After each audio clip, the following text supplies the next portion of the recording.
दोस्तों, एक बार फिर से आपका चैनल पे बहुत बहुत स्वागत है। और ये हम लोगों का ऑस्ट्रेलिया का पार्ट 6 होगा, जिसमें हम लोग ऑस्ट्रेलिया के नेचुरल वेजिटेशन को देखेंगे। ये सिंपल सा पार्ट होगा और मैंने आपको पिछले वाले पार्ट में बताया था कि हमेशा हम लोगों को नेचुरल वेजिटेशन और क्लाइमेट रीजन्स इन दोनों को एक साथ कंबाइंड करके पढ़ना चाहिए। इससे क्या होगा कि हमारा आंसर और अच्छा हो जाएगा और हम कुछ कॉन्सेप्ट्स भी ऐड कर पाएंगे। तो ये काम आप लोग करिएगा। अगर ये क्वेश्चन आता है लिखने के लिए, अगर क्लाइमेट रीजन आए तो थोड़ा सा उसमें, अगर आप किसी क्लाइमेट रीजन को डिफाइन कर रहे हैं तो थोड़ा सा उस क्लाइमेट रीजन में कौन सी वेजिटेशन पाई जाती है इसको भी आप बताएंगे। और अगर कोई वेजिटेशन का क्वेश्चन आया है और आप किसी वेजिटेशन के एरिया को डिफाइन कर रहे हैं तो उस वेजिटेशन वाले एरिया में कौन सा क्लाइमेट है या कौन सा क्लाइमेट रीजन है, वो चीज आपको वहां पे ऐड करनी पड़ेगी। और अगर पॉसिबल हो तो थोड़ा सा कॉन्सेप्ट भी बता सकते हैं। तो ये तो हो गया प्रोसेस कि कैसे आपको कंबाइन करना है दोनों टॉपिक्स को, क्योंकि दोनों एक दूसरे से रिलेटेड हैं।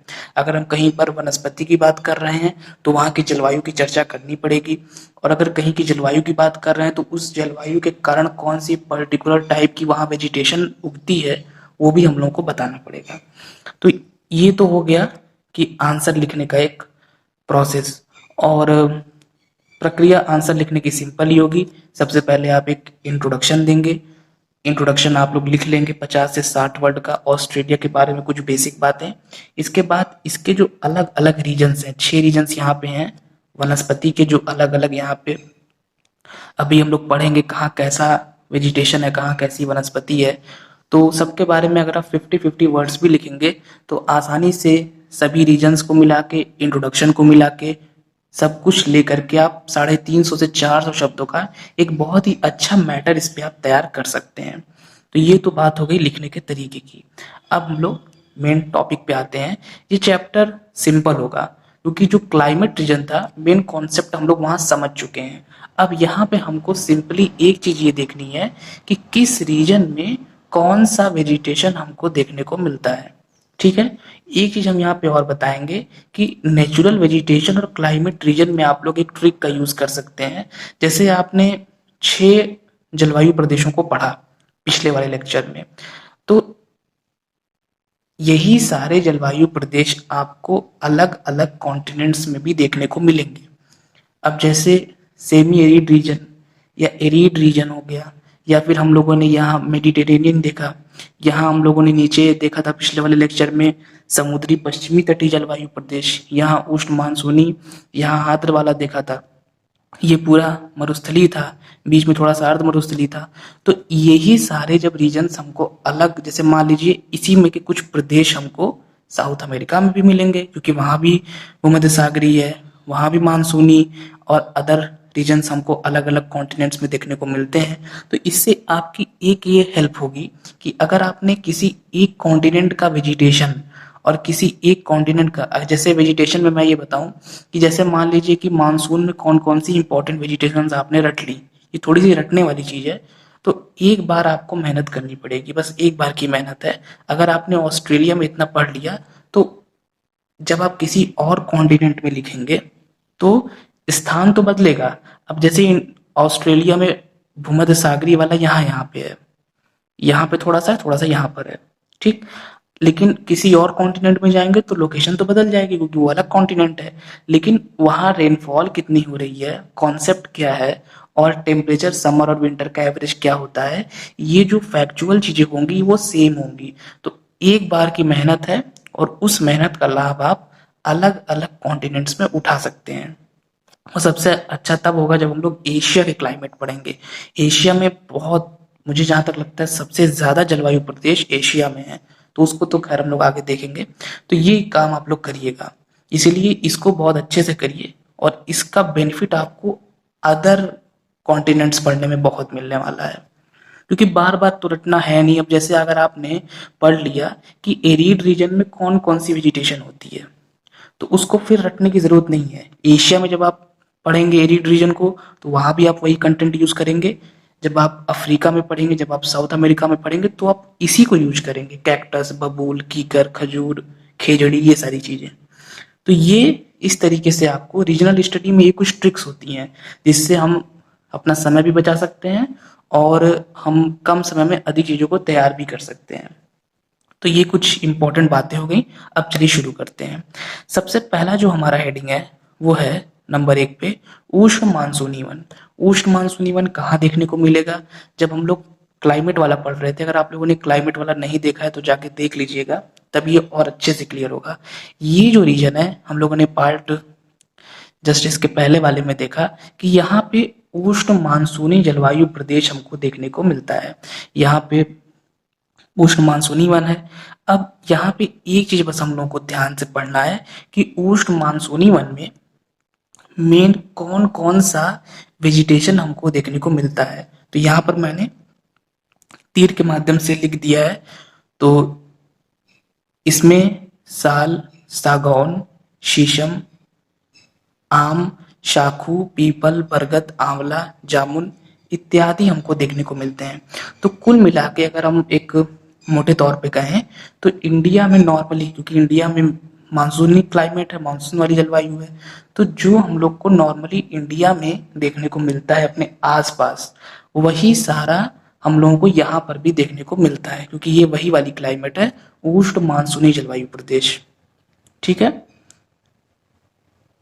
तो शीशम, साल, सागौन, साखू, आम, पीपल, बरगद, आंवला, जामुन। अब इसमें आपको क्या करना है, जितना आपको याद हो सके, कम से कम आप एग्जाम में शीशम, साल, साखू, सागौन, आम कम से कम 4-5 तो आपको लिखना ही पड़ेगा। तो ये यहाँ की नेचुरल वेजिटेशन हो गई। अब एग्जाम में आप कैसे लिखेंगे? उष्ण मानसूनी वन आपको लिखना है तो आपको इन वेजिटेशंस की चर्चा करनी पड़ेगी और बहुत ज़्यादा कुछ नहीं बताना है। बुक में बहुत सारी चीज़ें दी होती हैं, उन चीज़ों को बताने का कोई मतलब नहीं है। आप इस नेचुरल वेजिटेशन को बताइए, क्योंकि ये सबसे इम्पोर्टेंट चीज़ है।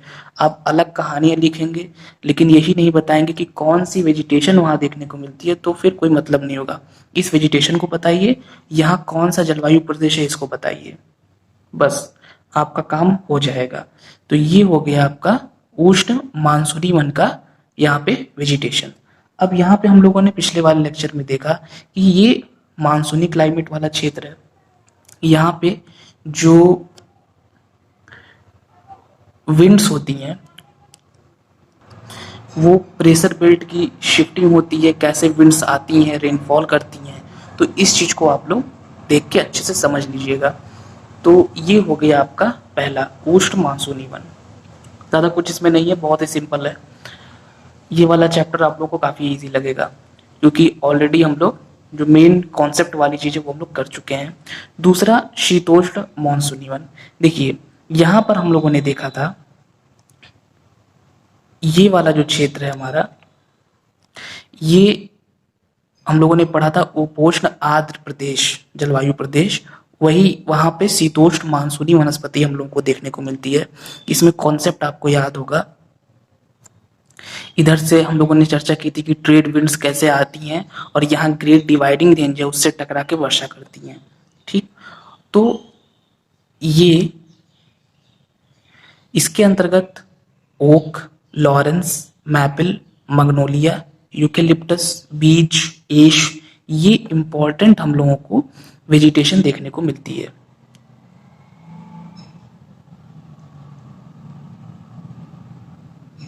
ये बहुत ही इंपॉर्टेंट है और आगे शीतोष्ण मानसूनी कई जगह आएगा। जब हम लोग एशिया पढ़ेंगे तो एशिया में चाइना के क्षेत्र में और बहुत सारे एरियाज में हम लोगों को ये देखने को मिलेगा। तो वहां पे आपको कुछ नहीं करना है, वहां पे आपको वहां की लोकेशन को समझाना है और ये इन्हीं का नाम आपको जैसे यहाँ पे पढ़ रहे हैं वैसे वहां पे लिख देना है। तो अब शीतोष्ण मानसूनी वन में आप कैसे लिखेंगे? शीतोष्ण मानसूनी वन में आप बताएंगे कि शीतोष्ण मानसूनी वन का जो क्षेत्र है वो उपोष्ण आर्द्र प्रदेश वाला क्षेत्र है। ऑस्ट्रेलिया के पूर्व में जो कोस्टल इलाका है, ये सब पूर्व का कोस्टल इलाका यहाँ पे है।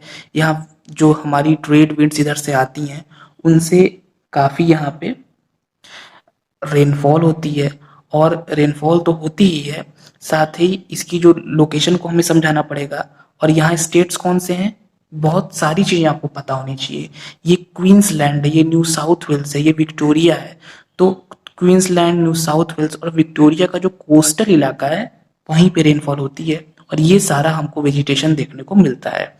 Oak, laurels, maple, magnolia, eucalyptus, beech, ash, ये सारी चीजें। तो अब आप देख रहे हैं कि आपको कभी कभी बहुत ज़्यादा नहीं पढ़ना पड़ता, कभी कभी हमको अलग अलग जगहों से कंटेंट को लेना पड़ता है। अब इसमें हम लोगों ने कोई बहुत लंबी चौड़ी बात नहीं की, हमने बस उस वनस्पति प्रदेश की लोकेशन को समझा, वहाँ की जलवायु कौन सी है उसको देखा, और कौन सा वेजिटेशन वहाँ पे है इस पर बात की। इससे हम लोगों का, मुझे लगता है कि आसानी से हम लोग 50 वर्ड्स तक तो पहुंच ही जाएंगे, और इतना ही बताना आपके लिए ज़रूरी भी है। और ज़्यादा कुछ कहानी वहाँ पे हमको नहीं कहनी है, तो आसानी से 50 वर्ड्स, 60 वर्ड्स, इससे ज़्यादा भी लिख सकते हैं, लेकिन एक हेडिंग पे 50 वर्ड सफिशियंट है, क्योंकि हमारे पास ऑलरेडी 6 हेडलाइंस हैं। तो ये भी हम लोगों को ध्यान देना है मैटर को बनाते समय या तैयार करते समय, कि ऐसा नहीं है कि कभी कभी हम लोग ये परेशान हो जाते हैं कि कहीं किसी पर्टिकुलर रीजन से ना आ जाए। लेकिन ऐसा तो होगा नहीं एग्जाम में कि आपसे आएगा कि ऊष्ट मानसूनी वन पे एक लॉन्ग आंसर, ऐसा कभी भी नहीं आएगा। जब भी आएगा तो पूरे रीजन को लेके आएगा। तो इसीलिए इस बात को लेके घबराने की जरूरत नहीं है। आप हर रीजन के बारे में थोड़ा थोड़ा पढ़िए, लेकिन अच्छे से कॉन्सेप्ट को समझते हुए पढ़िए और इम्पोर्टेंट चीजों को रट लीजिए। और इस तरह की चीजों की तो अलग से लिस्ट बना लीजिए एक, क्योंकि ये ऐसी चीजें हैं वनस्पति की जो आपको हमेशा काम आने वाली हैं। तो ये हो गया हम लोग का दूसरा। अब तीसरा देखते हैं हम लोग, शीतोष्ण घास प्रदेश। ये जो शीतोष्ण घास प्रदेश है ये बहुत ही इंपॉर्टेंट क्षेत्र है। शीतोष्ण घास प्रदेश जब हम लोग ड्रेनेज पढ़ रहे थे, बेसिकली जो ये सारा इलाका है ये नदियों का इलाका है। यहाँ हम लोगों ने मरे, डार्लिंग, मुरुम्बिद्जी, लाचलान, इन सारी नदियों को देखा। और यहाँ पे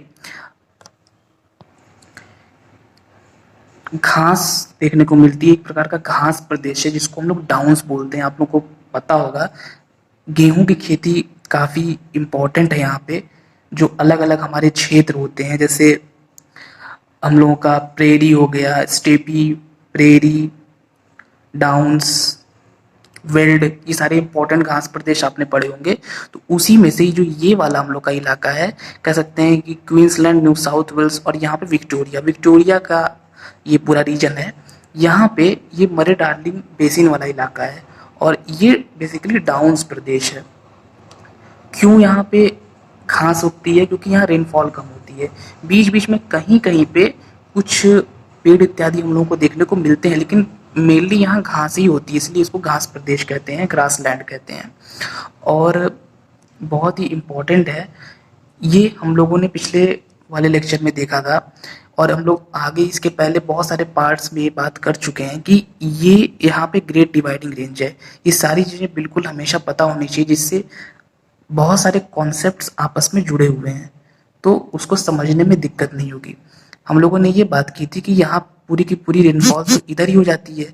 जब मैक्सिमम रेनफॉल कोस्टल एरिया में हो जाती है, तो ग्रेट डिवाइडिंग रेंज की दूसरी साइड, मतलब इस वाले साइड, रेनफॉल बहुत कम होती है। तो ये वाला हिस्सा बहुत ज़्यादा वर्षा नहीं प्राप्त कर पाता, ऑलमोस्ट 50 सेंटीमीटर या उससे कम। इधर तो बहुत रेनफॉल होती है।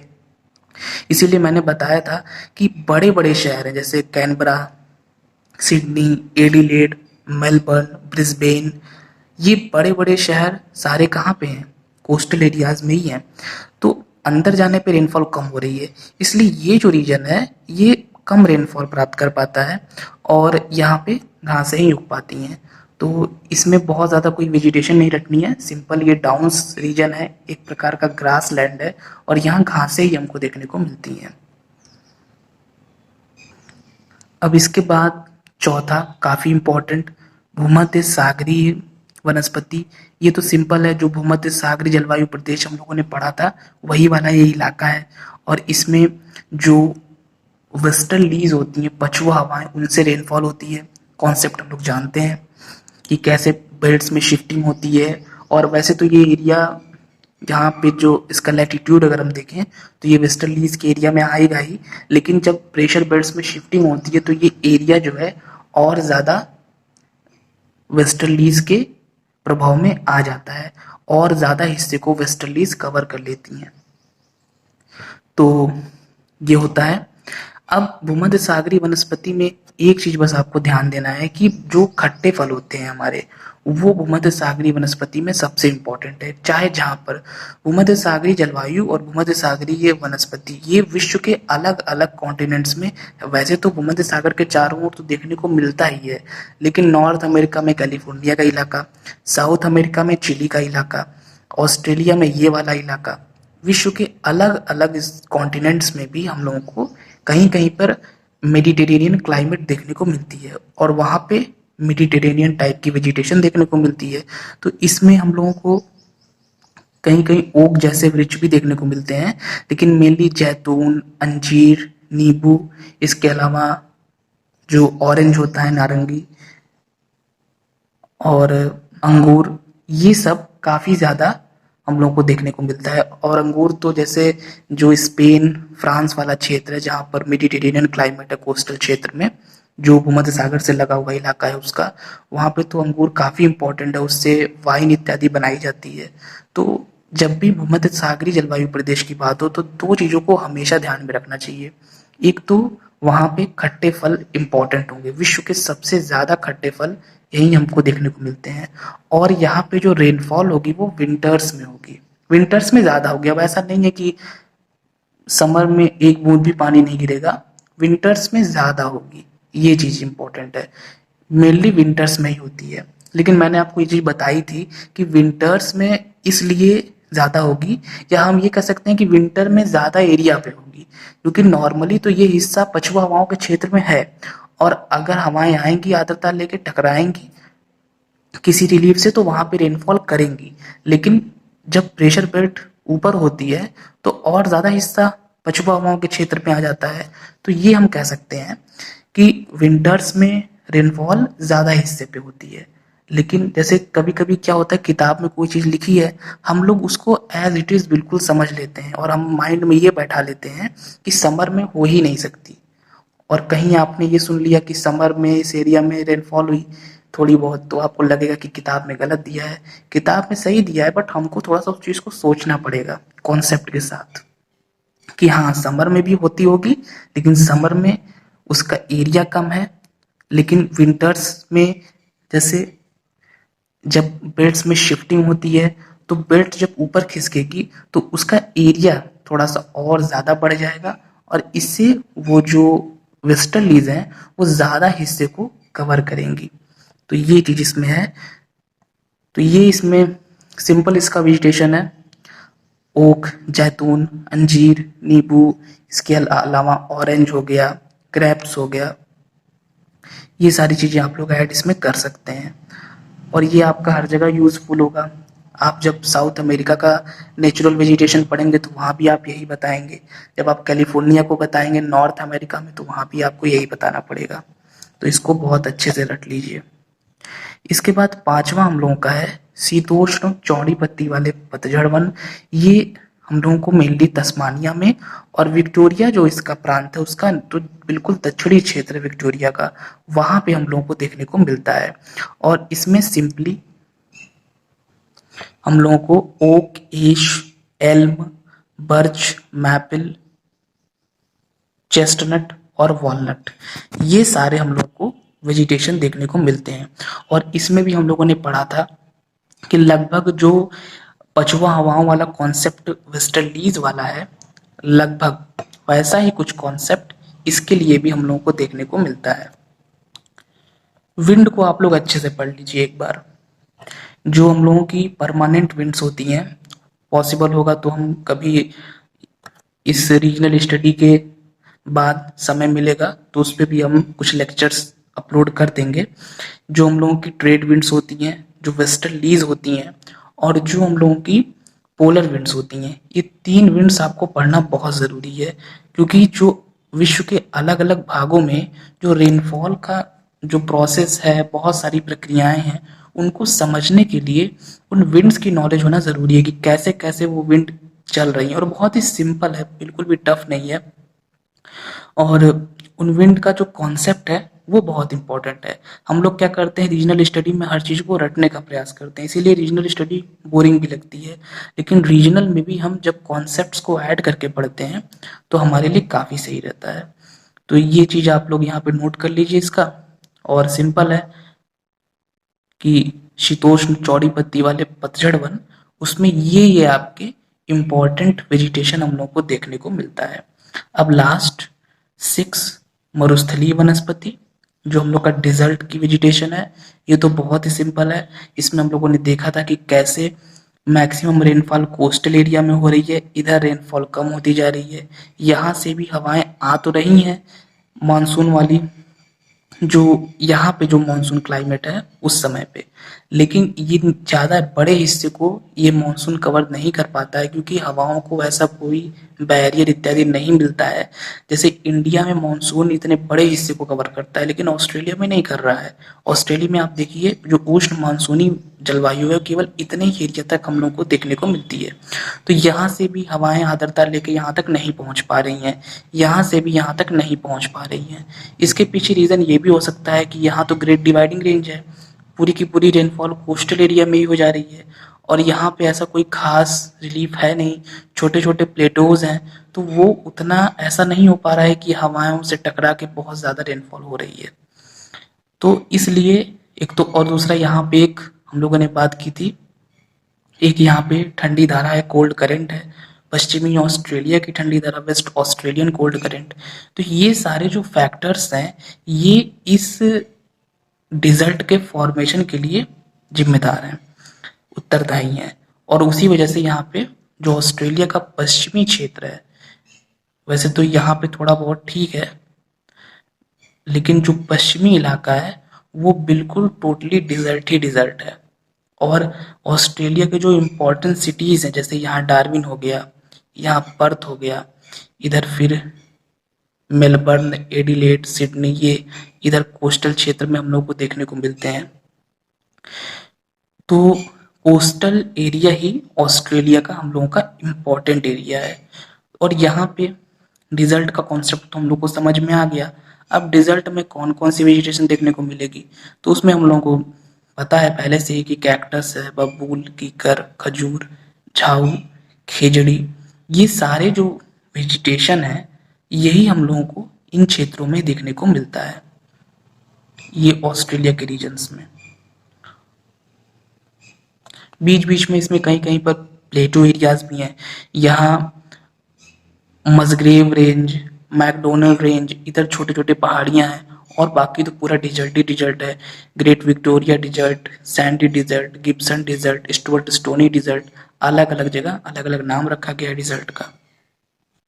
तो ये तो हो गया 6 हम लोगों के महत्वपूर्ण वनस्पति प्रदेश ऑस्ट्रेलिया के। अब आप लोगों को क्या करना होगा इसमें, ये तो हो गया कि नॉर्मली आंसर लिखने के लिए, लेकिन इसमें एक दो चीज हम और ऐड करेंगे। जैसे जहां पर भी पर्वतीय क्षेत्र है, जहां पर, अब जैसे मान लीजिए ये तो हो गया आपका डिजर्ट, लेकिन यहाँ पे कुछ पीक्स हैं जो 2000 मीटर की हैं। यहाँ पे माउंट कोसियुस्को है जो 2000 मीटर का है, उससे थोड़ा सा ऊंचा होगा, शायद 2200 कुछ है उसकी हाइट। बाकी बहुत ज़्यादा ऊंची पीक्स नहीं है ऑस्ट्रेलिया में, लेकिन 2-2 हजार, 2500 मीटर, ऐसी ऐसी पीक्स आपको ऑस्ट्रेलिया में देखने को मिलेंगी। तो जहाँ पर भी ये चीज़ आप लोग को पता होगी कि अल्टीट्यूड में जब हम ऊपर उठते हैं हाइट में, तो वेजिटेशन का स्वरूप बदलता है, क्लाइमेट बदलता है। तो ये तो एक, मतलब एक नॉर्मल, एक आदर्श स्थिति हो गई, और यही आपको आंसर में लिखना भी है, क्योंकि हर जटिलता को हम, ये एक मॉडल की तरह हम समझा रहे हैं, और हम लोग को पता है कि मॉडल की एक कमी होती है कि हम हर जटिल चीज को नहीं बता सकते। लेकिन ये चीज आपको अपने माइंड में रखनी होगी कि जैसे यहाँ पे मैकडोनल्ड रेंज है, यहाँ मस्ग्रेव रेंज है, ठीक है। अब मैकडोनल्ड रेंज और मस्ग्रेव रेंज की जो इंपॉर्टेंट पीक्स हैं वो ऊंची हैं, हमारी 1000 मीटर से ऊंची हैं। तो जब हम ऊपर उठेंगे 1000 मीटर या 2000 मीटर की हाइट पे, तो हमको जरूरी नहीं है कि डिजर्ट ही देखने को मिले, डिजर्ट वाली वेजिटेशन ही देखने को मिले, कुछ चेंजेस हमको देखने को मिल सकते हैं। ऐसे यहाँ पे माउंट कोसियुस्को है, तो वहां पर भी जब हम 2000 या 2500 मीटर पे उठेंगे तो हमको थोड़ा चेंज देखने को मिलेगा। तो ये चीज आपको ध्यान देना है कि भले ही ये पूरा मरुस्थलीय जलवायु प्रदेश है, लेकिन जहां पर कोई इम्पोर्टेंट चोटी होगी जो कि ऊंची होगी तो उसकी ऊंचाई का प्रभाव पड़ेगा। हालांकि इस चीज को हम लोग अपने आंसर में ऐड करना चाहे तो कर सकते हैं, लेकिन बहुत मुश्किल है क्योंकि बहुत ही कॉम्प्लिकेटेड चीज है और इससे हमारा आंसर बहुत जटिल हो जाएगा। इसीलिए हम लोग एक औसत रूप में इसी चीज को लेके चलते हैं। और बुक्स में भी जनरली जब टीचर्स पढ़ाते भी हैं तो उस चीज को ऐड नहीं करते, लेकिन ये चीज हमको खुद में पता होनी चाहिए। जैसे अब एग्जाम्पल के लिए हम आपको बताएं, जब आप देखिएगा वीडियो वेस्ट एशिया पे, तो वेस्ट एशिया में हम लोग हमेशा डिजर्ट की बात करते हैं हमेशा, लेकिन वेस्ट एशिया में एक चोटी है माउंट अरारात। नेट पे सर्च करिएगा, माउंट अरारात बहुत इंपॉर्टेंट पीक है और उसकी हाइट काफी अधिक है। 2000 इन सब जैसी नहीं है, वो ऊंची चोटी है और ग्लेशियर्स भी हैं, वहां से नदियां निकलती हैं, धजला और फरात जैसे इंपॉर्टेंट रिवर्स निकलती हैं। काफी ऊंची उसकी हाइट है। तो है तो वो पूरा डिजर्ट इलाका, लेकिन जो माउंट अरारात वाला क्षेत्र होगा वो तो वहां तो ग्लेशियर्स होंगे, वहां तो पर्वतीय वनस्पति देखने को मिलेगी। तो यही चीज मैं आपको यहाँ पे बताना चाह रहा था कि भले ही कोई हिस्सा डिजर्ट हो, लेकिन अगर वहां पे कोई चोटी है तो जितने जो चोटी वाला इलाका है उसका अपना स्वरूप होगा, उसकी अपनी विशेषता होगी। तो हम लोग अब इस चैप्टर को यहीं पे फिनिश करते हैं। आगे हम लोग ऑस्ट्रेलिया के पॉपुलेशन को देखेंगे, थोड़ा सा ऑस्ट्रेलिया का पॉपुलेशन का डिस्ट्रीब्यूशन का पैटर्न क्या है उसको समझेंगे। फिलहाल इतना ही। Thank you friends.